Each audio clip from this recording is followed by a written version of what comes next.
Rose was sitting on the couch, engrossed in a TV series. The screen of her phone lit up next to her, followed by the sound of a ringing melody. Oswald! She eagerly grabbed the phone. "How are you, darling?" she heard her husband's voice. "Don't wait up for me. They brought in a critical patient, and I'll have to perform a surgery urgently. I think I'll only make it home in the morning. Love you." Without waiting for her response, he hung up the phone. Rose looked at the illuminated screen with a photograph of her husband and tossed the phone to the other end of the couch. They had been married for just 6 months, and she hadn't yet become accustomed to her husband's late-night shifts as a surgeon. Rose felt disappointed. After watching a bit more of the series, now devoid of the previous enjoyment, she turned off the TV and went to the bedroom. Rose took off her silk robe and tried reading a book, but it seemed dull to her, and her eyes were already getting heavy. She covered herself with a blanket and hugged a pillow. She woke up in pitch darkness. A fleeting thought was troubling her relentlessly. Had she been dreaming? Her heart was pounding anxiously in her chest. Rose sat up and listened, holding her breath. Rain was tapping on the iron window ledge, sometimes intensifying, sometimes fading away. That's what had awakened her. Rose let out a relieved sigh, leaned back on the pillow, and closed her eyes. She tried to quell the unease that had inexplicably surfaced, listening to the rhythm of the rain outside. One droplet was hitting more forcefully than the others, with a peculiar monotony, in the same spot on the ledge. The rest were hurrying down with a soft patter. Rose suddenly opened her eyes and listened intently. Was it just her imagination? For a while, apart from the rain, there was nothing else to be heard. And then, something above her fell and rolled.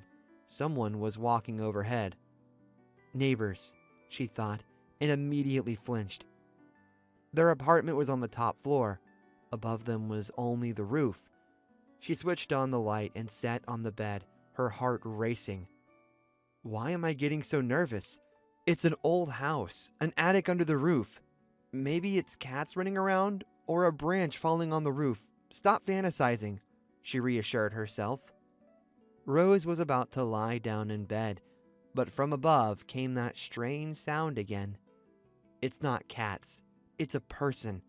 I won't be able to sleep while someone's up there, Rose thought, stood up, and put on her robe. Should I call the police? But what if there's no one there? They'll mock me. After all, I'm not in danger. The door is locked. Locked? She jumped up and ran to the hallway, pressing all the switches along the way. Hooray! It's locked! Rose turned the doorknob, and then she also slid the bolt. What if Oswald comes home? He won't be able to get in. She hesitated and cautiously slid back the latch. She found her phone and dialed her husband's number. The long ring sounded sadly in her ear. He's in surgery, I remember, she recalled. Or is it already over? How long have I been asleep? The clock on the screen showed 3:30 in the morning. 3 hours have passed. It should have ended. She dialed the number again, but no one answered. All the rooms were now brightly lit, giving her a sense of security. Rose approached the window. Rainwater streamed down the glass in a continuous flow, distorting reality.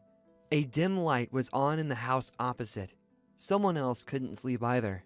It didn't make her feel more at ease. It just made her feel less alone. Nothing will happen to me. In the investigator's office, the phone rang. The officer on duty reported that the rapid response team was waiting for him in the car.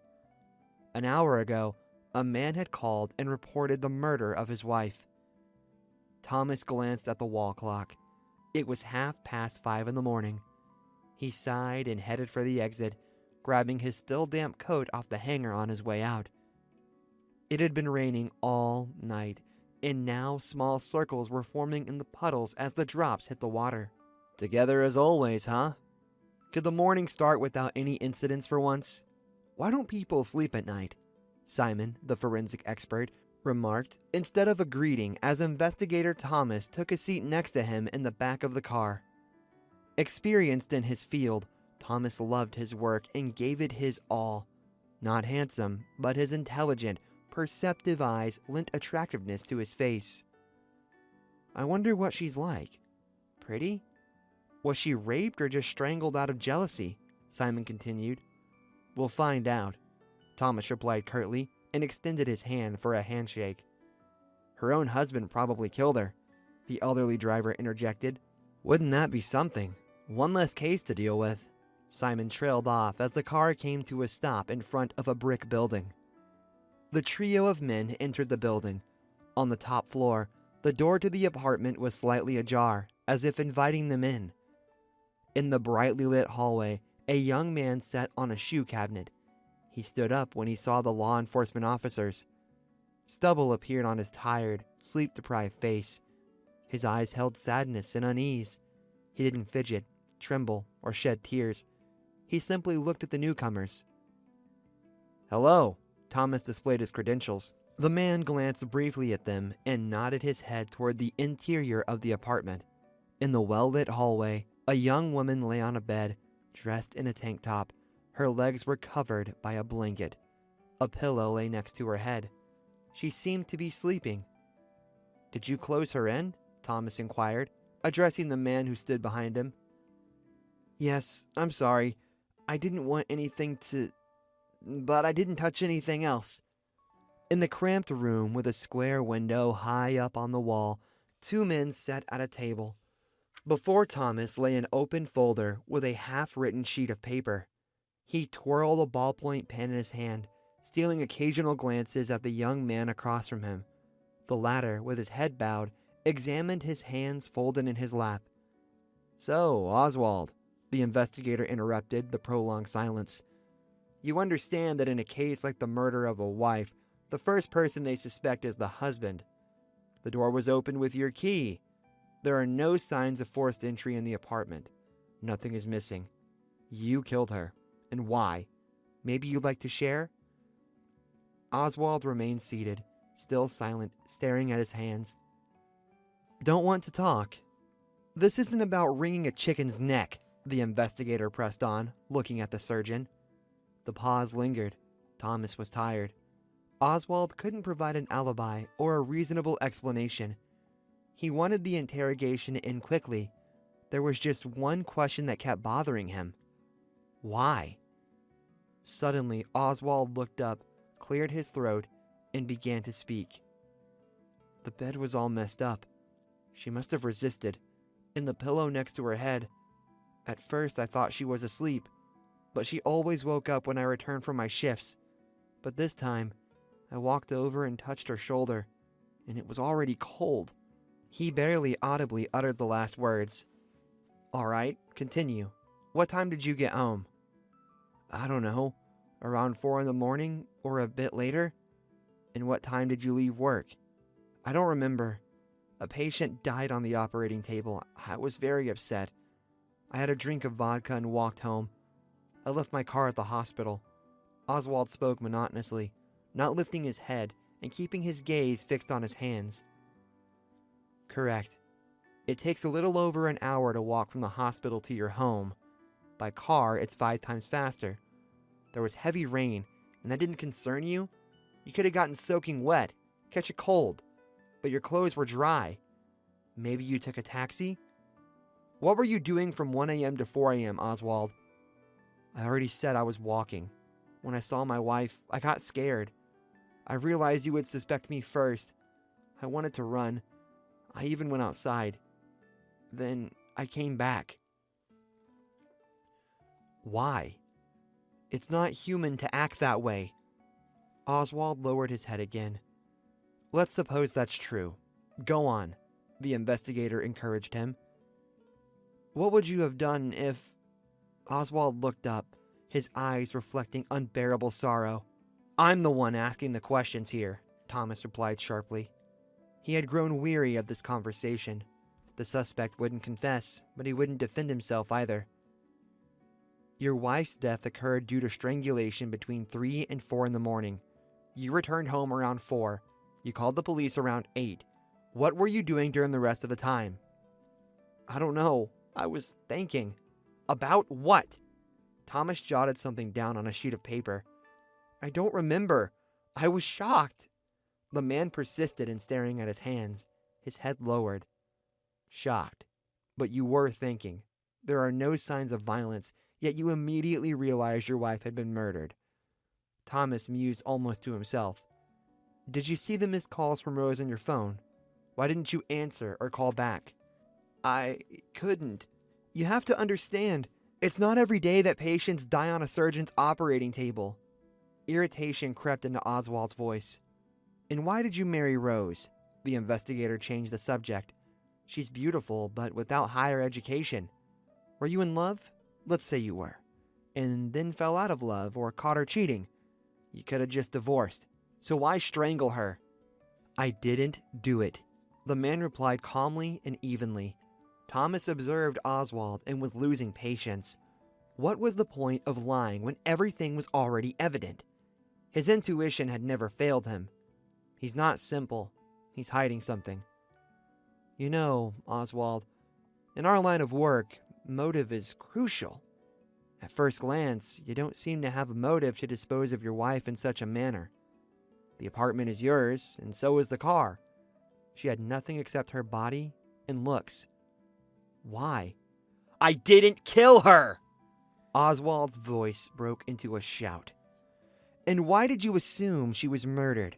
Couldn't she have died from a heart attack, for instance? Are you trying to confuse me? You need to find someone to blame and close the case. Of course, it's easier to pin everything on the husband. Oswald raised his head, his eyes burning with anger. Did your wife have a lover, perhaps? Thomas mockingly asked. I don't know.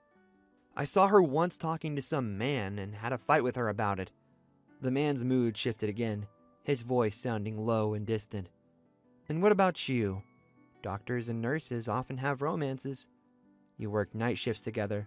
The investigator deliberately provoked Oswald to spark bursts of anger, hoping he'd slip up and confess to the murder. Don't talk nonsense. I loved Rose, the man responded wearily. We're not getting anywhere with this conversation. The investigator pressed a button under the table. Think about it. You're facing a long sentence. A security guard entered the room. Oswald stood up, hunched over slightly, and clasped his hands behind his back. Thomas was heading back to the police office, lost in thought. No choice but to confess. He's backed into a corner. I feel it was him. Why didn't he just leave or get a divorce? Strangling seems clear, but intuition won't stitch the case together. Hello, Thomas, a familiar voice sounded nearby. The investigator halted and turned around. A short, elderly woman in a hat and beige coat stood behind him. Selina, haven't seen you in a while. Thomas grinned broadly. What brings you here? Well, she started, then waved her hand. Never mind. And is something bothering you? You seem lost in thought. You are perceptive, Selina. Come on in. Thomas opened his office door and ushered the woman in. As the electric kettle warmed up, he shared his doubts about the case of the surgeon who had dealt with his wife. The husband killed her, but he won't admit it. And there's no motive or alibi. No other suspects either. All the property belongs to the husband. He's well regarded at the hospital. Why ruin his career and life? I'm obviously missing something, and you're attentive to details. You're flattering me, the woman chuckled shyly. Selina listened with interest while gazing out the window. It was a cloudy day, a gentle breeze rustling the leaves on the trees. Voices of passers-by and sounds of passing cars drifted in from the street. I have an idea. Selina turned her gaze to Thomas, who was watching her. My grandmother worked as a maid in a wealthy landowner's house for a long time. She used to say people are killed out of revenge, betrayal. That doesn't seem to fit here, from what I understand. Or maybe for valuables? She looked at the investigator inquisitively. The gold jewelry is still there, he clarified, understanding her hint. Is the girl poor? The woman asked after a pause. Can I see their family photos? Better yet, all the photos they have. Yes, I came across an album in the apartment. I went through it, but found nothing suspicious, Thomas replied. And did you check their computer?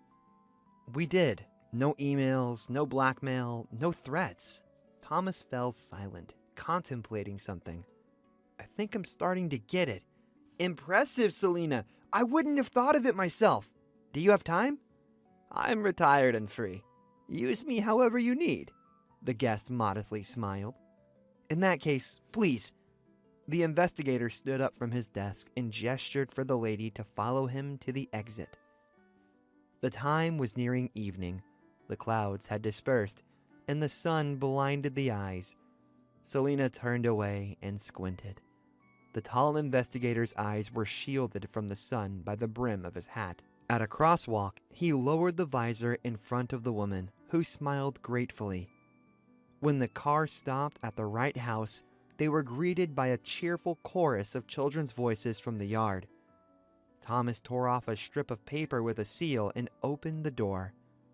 The apartment was stifling due to tightly closed windows. The investigator presented the photo album in the living room. Selena attentively flipped through it and then closed it disappointedly. What about the computer? She asked. You keep surprising me more and more. The investigator placed a laptop on the coffee table. Selena patiently waited for it to boot up and started going through the files. Thomas didn't interfere. He walked around the apartment, furnished with expensive furniture. He paused at the wedding photo on the shelf. Why couldn't you live peacefully? Why? He pondered once again. Found it! Selena exclaimed triumphantly. Thomas quickly approached and stared at the screen. He saw an old black and white photograph. An elderly woman in a sundress was looking at a slender young girl in a short dress. A young man sat on the grass in front of them, his legs crossed. The investigator didn't immediately understand what had caught Selena's interest in this picture. She opened the next file, revealing a color studio photograph with the same blue and white gem necklace. I believe you know what needs to be done. Selena turned her gaze from the screen to the investigator. I'm indebted to you for life. He leaned down and kissed the woman's hand. Without you, I would have never figured it out. Oh, stop it. Selena laughed and playfully waved her hand. They talked for a while, and Thomas called the operatives, including Simon. I'll go now. Don't worry, I'll make my way home. You'll call me later when everything's over. Selena got up and leisurely left the apartment. For several days, Thomas was entirely consumed by gathering evidence in the surgeon's case. The folder was filling up with documents, photographs, and testimonies. He even traveled to another city. The investigator's excitement grew, like that of a hunting dog on a scent. A week later, he was once again in the small room with a barred window near the ceiling. A clean sheet of paper and a pen lay before him. The door opened, and Oswald entered the room with his hands behind his back. With a bored expression, he sat down across from Thomas and calmly looked into the investigator's eyes. The surgeon had lost weight. Sunken cheeks and chin were covered with stubble, and dark circles had formed under his eyes. Well, Oswald, I believe this is our penultimate meeting. The next one will be in the courtroom, the investigator said instead of a greeting, noticing how the surgeon's eyes flickered anxiously at these words. I admit, deciphering your puzzle wasn't without its challenges. Now I'll try to piece together the full picture of events. He paused. His heart jumped with anticipation of triumph, but he composed himself and continued. If you notice any inaccuracies, correct me. 8 months ago, on a social media page of an acquaintance, you came across an interesting photograph. As a connoisseur of expensive jewelry, you were intrigued by the necklace worn by an elderly woman. You began gathering information about it and its owner, and after finding out where the possessor of the gem lived, you took a leave of absence and traveled to a small village. Somehow, You managed to rent a room from this elderly woman. Thomas stood up and began pacing the small office. She was well into her 70s, living alone in a private house. You gained her trust due to your profession, right? She confided in you about a family heirloom passed down through generations along the female line. However, unfortunately for you, the old lady turned out to be shrewd, in good health, and had no intentions of dying. She kept the relic not at home as you had hoped, but in a bank safe where her neighbors and friend's grandson worked. Am I narrating the events correctly? He stopped in front of Oswald, but without waiting for an answer, he continued. She revealed that after her death, the necklace would pass to her only granddaughter, Rose. Waiting for that to happen would take a long time, as you understood, but at that age, unexpected situations often arise. You're a doctor and possess knowledge of pharmacology. You added a substance to her tea that led to the old woman's death from acute heart failure. Thomas closely observed the surgeon and saw his expression turn gloomy and tense. In any case, proving this now is nearly impossible, but traces of a similar substance were found in your wife's body. You called for doctors and tried to provide first aid. Your reputation as a skilled physician was enough to gain unquestioning trust, and they didn't bother to verify. Rose, the granddaughter, arrived for the funeral, the very grown-up girl from the old photograph. You took a very active role in the funeral, covering the expenses lavishly, and you comforted the girl who fell in love with you. Indeed, such a desirable suitor, beyond the girl's wildest dreams. The investigator paused briefly and continued, pacing around the room. Soon enough, you proposed to Rose and brought home the young and beautiful bride-to-be. You exercised patience, waiting for the young woman to inherit her grandmother's property. The friend of her neighbor and friend's grandson called from the bank to inquire about what to do with the entrusted necklace. You sent Rose to retrieve it, pretending that you were unaware of the necklace's value. But you couldn't let the situation spiral out of control. You couldn't leave anything to chance. That's not how you operate. So, you followed her, unnoticed. At home, after admiring the necklace with a bored expression, you discouraged Rose from getting it appraised for its value.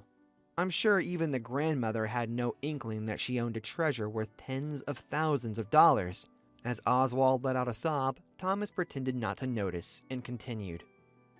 Rose placed it in the same box as the gold jewelry you had gifted her. She's beautiful, but foolish and carefree. You couldn't risk her showing it to her friends. Stealing the necklace was out of the question. Rose would report it to the police. It couldn't be taken out of the country. That's what you were aiming for. Thus, you decided to remove the only obstacle in your new life. Again, luck was on your side. A patient died during surgery, and you returned home ahead of schedule, with your wife not expecting you. You took a taxi because it was pouring rain. You didn't know whether your wife had fallen asleep or not, so you hid in the attic to wait for Rose to fall asleep. In the darkness, you stumbled upon debris, boards, empty bottles, and hit your head on a beam. Even that played into your favor. It was rainy that night. Rose was alone, and someone was walking above her head. How could she not be frightened? Out of fear, she started calling you, but you had wisely turned off the phone's sound. Did you know she would take sleeping pills? He paused again, standing in front of the dejected surgeon. As you suspected, your wife took the tranquilizer. After calculating the time for her to fall asleep, you descended from the dusty attic and entered the apartment. You had a syringe and a substance that triggers heart failure with you. Unexpectedly, Rose woke up. I assume the girl was horrified to see her husband holding a syringe and hatred in his eyes. You attempted to give her the injection. The needle left a scratch on her forearm, but she managed to break free. That's when you smothered her with a pillow, so she wouldn't start screaming and wake the neighbors. Then, you callously and coldly arranged the blanket over her. Did your heart not tremble? Thomas looked at the surgeon, who sat there, staring fixedly ahead, clenching his teeth. That's why you claimed your wife was murdered when you called the police. For the rest of the time, You were pondering where to hide the necklace so that no one would find it. Where did you hide it, Oswald? You have quite a collection of detective books, by the way. He changed the topic. I found a magazine clipping in one of them about a husband suspected of killing his wife. Due to lack of evidence, he was acquitted. You were hoping for a similar outcome, which is why you didn't flee, instead portraying the grieving widower. I hate you, Oswald whispered through his teeth. I'm sorry, what? The investigator heard perfectly well, but he couldn't resist relishing the impact his narrative had. I hate you. You're dumb policeman. You won't find the necklace. Before Thomas sat not a surgeon, but a hate-consumed, cold-blooded killer with eyes burning with malice. We're not as dumb as you think, the investigator calmly continued. You frantically search for a hiding spot. Behind the cabinet. That's too risky. Moving it could wake the neighbors. And retrieving the treasure wouldn't be quick. Under the baseboard, it won't fit. I admit, we searched for it extensively, even removed the windowsills. I applaud your inventive mind. For the first time in my career, someone concealed a precious item where no one would think to look. In the chandelier. Is this it? He pulled out a photograph from under a blank sheet and placed it before Oswald. The latter leaned forward, his hand trembling as he reached for the picture, but the investigator beat him to it and removed the image of the necklace. You've calculated everything correctly. You're young. If you get a sentence, you'll be out in a few years and start all over again. With that wealth, you won't go to waste. You have a nice apartment. Even if your mother decides to rent it out while you're serving your sentence, nobody would think of renovating it, meaning the necklace will never be found. But you hoped, you were quite confident, that you'd get away with a simple scare, as there's no murder motive. Your colleagues praised you as a good surgeon. I wouldn't have found the necklace, I admit, but there's a certain old-fashioned, unconventional lady I know who pays keen attention to details. Thomas leaned over the surgeon, placing his hands on the table's surface.